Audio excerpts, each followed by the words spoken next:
By default, you are an immigrant. So you're going to the embassy, to the immigration to prove to the officers that no, I'm not going to the US to work or do anything. I'm going there to study.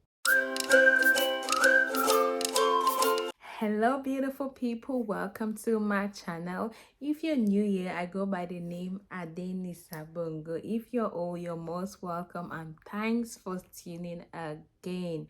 Guys, so today we'll be looking at the top 10 reasons why you might be denied your F1 US visa. So you should look out to these reasons because these are things you have to be avoided. These are mistakes you have to avoid. If you need to get your F1 US visa, accept that. So before we dive into the video today, I just want to say a very big thank you. Thank you guys for the comments, the subscribers, the likes, the shares. We are going, we are growing. Thank you guys so much. And I'm still in the comment section hoping to get more questions, more answers, so that we can have an interactive question and answer session and I get to share my opinion, what I think about your answers and answer some questions. So I'm still in the lookout. Don't forget to like, share, comment so other people can get to see these videos. That's the only way we get encouraged to keep making videos. Thank you guys so much. So let's dive into the video. So guys, the first reason why you might be denied an F1 visa is not knowing the reason why you chose a particular school. So choosing any school doesn't really matter, but not having a reason why you chose that school is where the problem lies. So whatever school you choose, guys, you should have a reason. Here again, you should have a strong storyline. Why did you choose that school? You should be ready to give it to the officer fluently. That's why you should go again and do your research so you know exactly why you went for that school, and check out my other videos. You know possible answers you can give to this kind of questions, guys. So if you don't know why you chose the school, then you might likely be denied a visa. So guys, do your research. Another very important mistake you should not make is having incomplete documents. Guys, how do you go for an interview without your complete documents? Like, that already tells the officer that you are disorganized. I mean, you're traveling hours and hours to go and study in this country, in the US, and just being organized or just having your documents together, you can't do that. No, no, no. That's a very bad impression. So make sure you have complete documents. Avoid having documents or being asked for a document and you cannot provide it, guys. Please, it's better you have many more documents that are not even asked for than having incomplete documents. Imagine the officer asked you for just maybe your visa application fee receipt. You don't have it. Like, what does that show of you? It might not be a very important document, but have every document possible that you think might be asked at every point and very organized in a transparent file. Another very important reason why you may be denied your F1 visa is lack of confidence. I mention it again. Very important to be enthusiastic. Be confident. And you can only be confident if you've had enough preparations, if you're prepared enough, if you have a good storyline, if you know exactly what you're going to do, what you're going to study, you have answers to this question. So you have to be confident. These officers, it looks like they have studied psychology because they can read it. They know when you're not confident. They read your body language. When you're not able to maintain this eye contact, they know that something is off. And maybe everything you're saying is true and it's on point, but you lack the confidence. They will smell it, and that's enough reason for them to not give you this visa. So you should go there confident. Having forged documents. Having fake documents, guys, you cannot go to the embassy for an interview with fake documents. It's very risky, not just for the fact that they will probably deny you the F1 visa, but also for the fact that if you're being caught, they will actually ban you from ever applying to the US, and this will affect your traveling history, and even to travel to other countries might be a problem because you have this ban.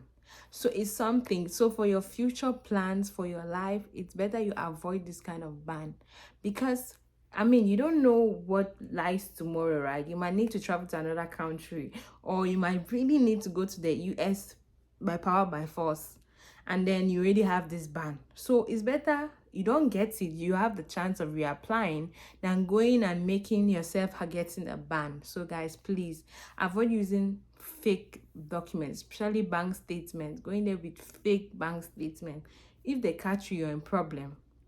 So it's better to avoid it. Is when your course of study is not in line with your background. What do I mean by this? Okay, you said I'm going to the US to study painting. Your background is economics or physics. Like, what's the link? You want to specialize in painting, but all your life you've been doing economics, you'll be doing physics or something. Like, how does it make sense? So they always look out for this link, and your story should have a flow. For example, you're doing economics, then you just flow to business management. You have a reason. There's a way to back it up. So this might cause you to be denied, but again, if you can prove it, if you have a strong storyline, if you can prove a reason why you want to do divert or you want to do this switch up, why not? Yeah, people change or want to explore new opportunities at any point in their life, which is welcome, but you should be able to back it up. Remember, this is your one shot. You're going there like, I'm going to get it. So you're not going there to make mistakes or doubt anything. Smooth. I don't know how many times I can talk about this point, but prepare. Lack of preparation is big reason, is enough reason for them not to give you the visa.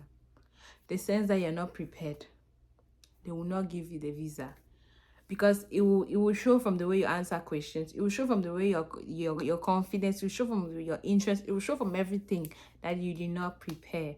Guys, I'm open to mock interviews where we can practice together for a little fee, just for my time. So just check my bio. You can book sessions where we'll practice, get you prepared, get you ready. You can ask any questions you have, but it is very important for you to be prepared, and it costs just a little for you to go and get this F1 visa, guys. And if you have comments, questions, also leave them in the comment section. Very important for you to be prepared. Don't forget to check out my other videos where you see how I talk more about this important issue of being prepared. Inadequate funding. So your school plus cost, accommodation, everything is telling you to have maybe 30,000 USD, and you're going to the embassy showing that you have 20,000, for example. Who is going to pay for the rest? How are you going to cover for the rest? They already have this question mark. You're probably a liability. You're not be able to take care of yourself. In fact, it's a big reason for you to not get the visa. They don't want to come and add burden or liability to the country. Come and study, but be able to take care of yourself. You cannot go leave your family, leave everybody going to a new country, and you're not even having enough finances. No, it doesn't make sense. So you should have complete funding and be able to explain where the funding is coming from. It's your inability to show home ties. You don't have a husband, you don't have a child, you don't have property, you don't have land. You have no reason why you should come back to your country, no project you're planning to start, nothing. And then you want that they should give you a visa. And then when they ask you that, okay, what are your plans after graduation? You're like, okay, I'll look for a job. Job? Where? Why?